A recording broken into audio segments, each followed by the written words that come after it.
It is so much easier these days to snap a photo with your smartphone, but what happens when you accumulate all of these digital images, but also all of those dusty old shoe boxes full of family photos? So, of course, in today's Hot Sauce, we're joined by organizational expert Jennifer Ford-Berry to talk about how we can preserve these memories and also kind of declutter and de-stress those. So we're going to break it down between digital prints and those old photos that you have sitting around. So where do we want to start today? Well, everybody that's watching, you're already overwhelmed by your photos.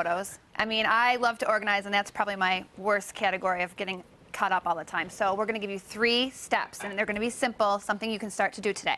All right, so why don't we start with the digital images, because everyone has a smartphone in their pocket. Exactly. And then you accumulate all these images, but when you get rid of that smartphone, you have all of these things, you're not printing them. So what can we do with them? Number 1, you want to get them off your phone and onto your computer so you can do something with them. That's number 1.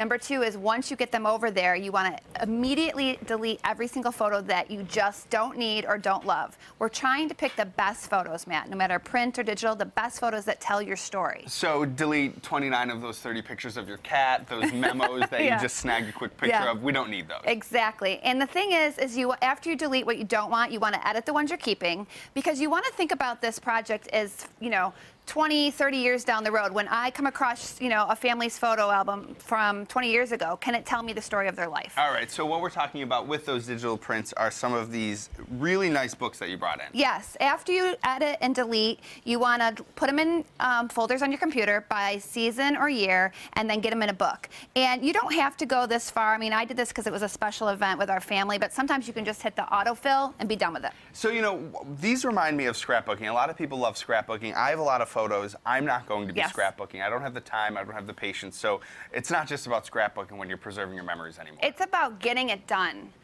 Don't be a perfectionist. Just get the project done. Get these in a book. Get them preserved. And I love that you brought up scrapbooking, because I see so many people that have piles and piles of scrapbooking supplies and they never use it. And I'm going to tell you right now, everybody that's listening with those piles of scrapbook supplies, let it go. It's okay. You're off the hook. All right, so let's move on from digital images to physical photos, because I think, when we're talking about organizing, these are taking up the most space. So what are we going to do? Absolutely. Again, go through and get rid of everything you don't want. Pick the best, and then you're going to take some time, plan it in your schedule. Actually, if we put 30 minutes a week for the whole year, you'd have 26 hours. You could get this project done in a year. And these are things that, like, we're talking about these photo albums. These look great on your coffee table. They're very organized. They're pretty. You're not worried about them looking bad either. Exactly. Color code, because it makes it look better. And one of my best tips for dividing up prints is to invite your family over and help them help you divide into Christmas from, 2011 to maybe a wedding. And it can be a family event. You can have a nice,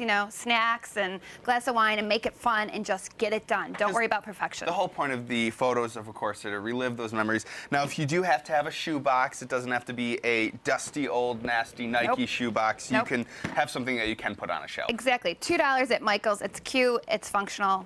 Can't beat it. All right, you always have so many tips when you come here, Jennifer Ford-Berry, of course. Where can people find more inspiration, or if they want logistics on how you did these things or other, organizational topics? I'm going to have everything on my website this week, and it's jenniferfordberry.com. And we also can help you be accountable. So if you're kind of behind and overwhelmed with this project, say, hey, Jennifer, I need a little assistance, and I'll help you get this project done. And, of course, your website, you have some old stuff that we did here right on Winging It to look back on, right? Oh, absolutely. Tons of good stuff. All right, well, thank you for joining us. Everyone that knows me knows that I'm very cluttered and messy, so I always take a lot of mental notes. But right now, we're going to head over to our web expert, Emily Lenahan.